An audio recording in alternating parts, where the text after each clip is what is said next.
Hi everyone, Matt Klaskowski here, and what I'd like to take a look at here is the sharpening settings inside of Camera Raw 4.2. So there's some newer settings inside of the later versions of Camera Raw, specifically here 4.2, which you can always download for free from Adobe's website. And I want to cover what the sharpening settings are, how to use them, and then at the end I'll make a brief note about the importance and the level of sharpening that I might do inside of Camera Raw. Alright, so let's start off here. Generally in a workflow scenario, I would go through and do everything in the basic tab first. This is my white balance and my exposure and the toning of my photos. After I'm all done with the photo, ready to either A, print it, or maybe B, send it off to the customer, or even if I'm going to maybe move on into Photoshop with it, I'd stop along the detail tab here and do some sharpening. And you'll see right off the bat, there's 4 sliders here when it comes to sharpening instead of 1, which is what we used to have. And it's not just that there's new sliders and more control, but it's that the whole sharpening algorithms and everything behind the scenes is totally new as well. So the first thing we need to do here is, you see at the bottom, it tells you zoom preview to 100% or larger. So if you want to see the sharpening on the screen here, you've got to zoom in to 100%. So let's go ahead and do that. And then I'll just move down, we'll work on this part of the photo right inside here. Okay, so let's start off right at the top, and that's just usually generally the way that I work down through these settings is just from the top down. We start off with the sharpening amount.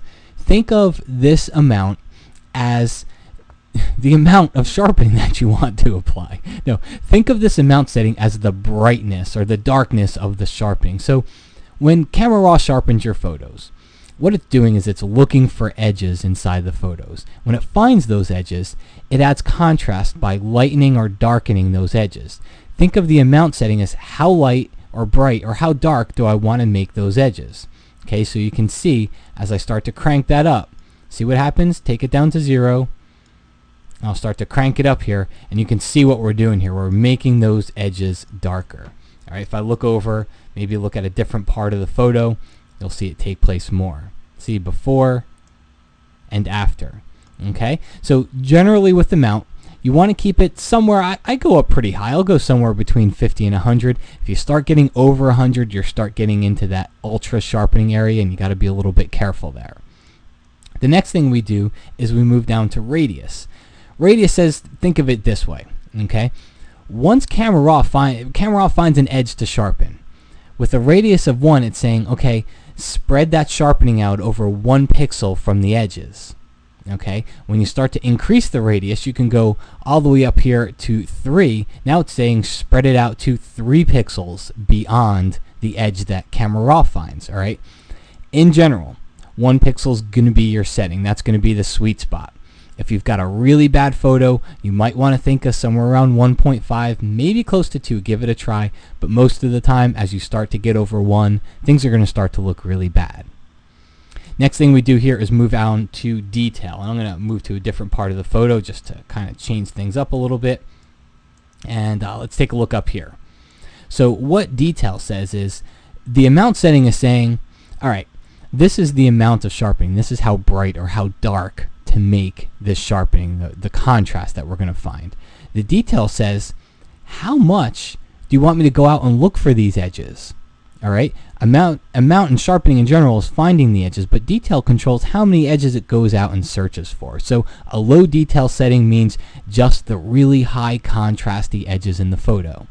A higher detail setting means Camera Raw is going to go out and it's going to look for all the edges that it can find. Okay, a lot more information. And you can see, take a look at the preview.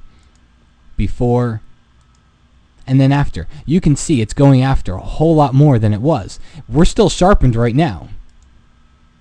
Okay, but we're sharpened mostly on the extreme contrasty edges. As I start to increase this detail, Camera Raw is going to go out and it's going to find more things to sharpen. Think of this, you can start to see it happen here. It's starting to find some of the surface area where it's sharpening, and that might not be what we want. In a portrait, it's really generally bad to go with too much detail because you know what's going to happen? It's going to start to sharpen that skin texture. Okay, and that's not what we want. We really just want the facial features and the really key features to be sharpened. Okay, so be careful with detail, but you can probably crank it up a little bit more here. Now masking, this is kind of where it all comes together. So I've done all this sharpening, and now as I look at this photo, I think that the edges look great, but I think that I have sharpened this inside area a little bit too much. It's starting to look a little bit fake. Well, masking automatically builds a mask in Camera Raw so that you can come in here and mask away the sharpening. All right, and what it does is it starts to mask it away from those smooth surface areas. So as I start to increase this, see what happens? This area is a lot smoother now because I'm masking the sharpening away. Now there's a really cool keyboard shortcut here. It's the Option key on the Mac, Alt key on the PC, and when I hold it down and I click and drag, I can see the mask being built. So what happens here is everything that's white is still being sharpened, but everything that's black is being protected from the sharpening. Alright, so in this example here, this area is that smooth surface area that we don't want to be sharpening. Well, as I start to increase masking, you see how it starts to paint it with black here? So what's happening is the edges are now being sharpened, but this area inside is masked away, or it's hidden from the sharpening. Okay? And don't forget, you can always click your preview up here or just hit the letter P to toggle it on and off, and you can see the effects of your sharpening as long as you're in at 100%. That said, my final closing note here is, how do you know how much to sharpen inside of Camera Raw?